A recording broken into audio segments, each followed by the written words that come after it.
मेरे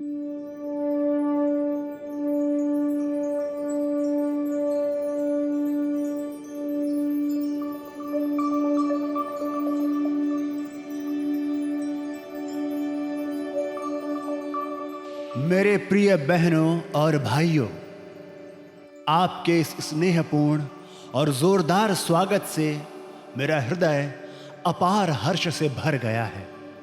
मैं आपको दुनिया की सबसे प्राचीन संत परंपरा की तरफ से धन्यवाद देता हूं। मैं आपको सभी धर्मों की जननी की तरफ से धन्यवाद देता हूं और सभी जाति संप्रदाय के लाखों करोड़ों हिंदुओं की तरफ से आपका आभार व्यक्त करता हूं। मेरा धन्यवाद कुछ उन वक्ताओं को भी जिन्होंने इस मंच से ये कहा कि दुनिया में सहनशीलता का विचार सुदूर पूरब के देशों से फैला है। मुझे गर्व है कि मैं एक ऐसे धर्म से हूं जिसने दुनिया को सहनशीलता और सार्वभौमिक स्वीकृति का पाठ पढ़ाया है। हम सिर्फ सार्वभौमिक सहनशीलता में ही विश्वास नहीं रखते, बल्कि हम विश्व के सभी धर्मों को सत्य के रूप में स्वीकार करते हैं। मुझे गर्व है कि मैं एक ऐसे देश से हूं जिसने इस धरती के सभी देशों और धर्मों के परेशान और सताए गए लोगों को शरण दी है। मुझे यह बताते हुए गर्व हो रहा है कि हमने अपने हृदय में उन इस्राएलियों की पवित्र स्मृतियां संजो कर रखी हैं जिनके धर्म स्थलों को रोमन हमलावरों ने तोड़ तोड़ कर खंडहर बना दिया था और तब उन्होंने दक्षिण भारत में शरण ली थी।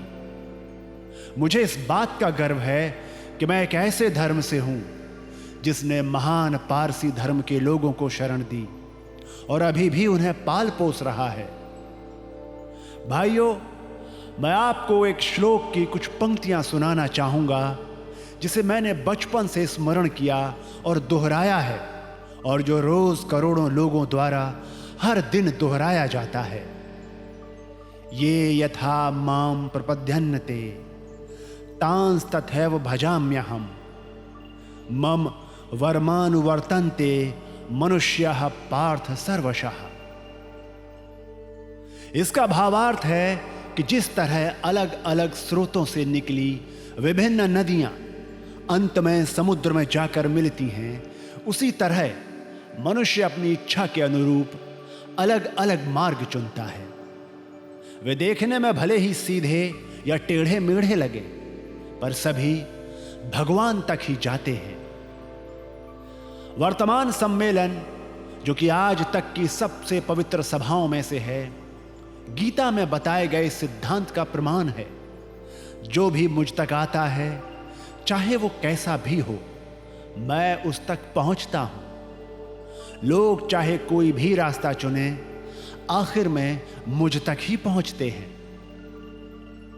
सांप्रदायिकताएं, कट्टरताएं और इसके भयानक वंशज हठ धर्मिता लंबे समय से पृथ्वी को अपने शिकंजों में जकड़े हुए हैं। इन्होंने पृथ्वी को हिंसा से भर दिया है।